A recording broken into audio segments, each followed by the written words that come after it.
CM KCR పై fire అయ్యారు మాజీ కేంద్ర మంత్రి జైపాల్ రెడ్డి. ఆచరణ సాధ్యం కాని హామీలతో అధికారంలోకి వచ్చారన్నారు.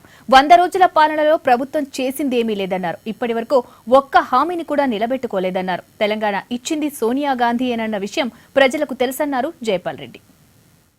ఆచరణ సాధ్యం గాని వాస్తవ దూరమైన వాగ్దానాలు మేము చేయలేదు. టీఆర్ఎస్ పార్టీ చేసింది. మనం ఏమంటున్నాం, అయ్యా నువ్వు ఏ వాగ్దానాలు చేసినావో అవి నిలుపుకోవయ్యా. ఇలానే రైతులకు మొత్తం మాఫీ చేస్తున్నాడు, అందరికి 3 ఎకరాల భూమి అన్నాడు. ఆ ప్రణాళికలోని వివరాలు చెప్పదలుచుకో. ఈ 100 రోజుల్లో ఒక్క మాటే నిలుపుకున్నావా? నేను మరొక విషయం సూత్రప్రాయంగా చెప్పదలుచుకున్నాను.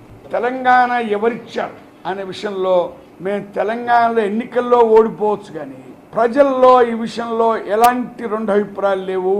తెలంగాణ ఇచ్చింది శ్రీమతి సోనియా గాంధీ, మరెవరు కాదు.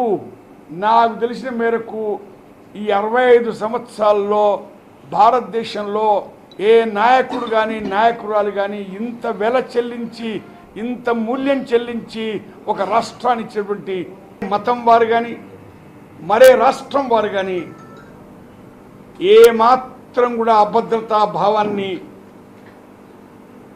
పెంచుకునే రీతిలో ఈ ప్రభుత్వం వరిస్తే మేము భరించేది లేదు, మేము సహించేది లేదు.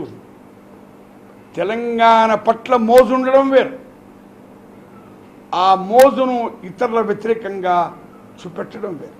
నేను టీఆర్ఎస్ ప్రభుత్వాన్ని సవినయంగా కోరుకున్నది ఏంటంటే ఈ అభద్రతా భావాన్ని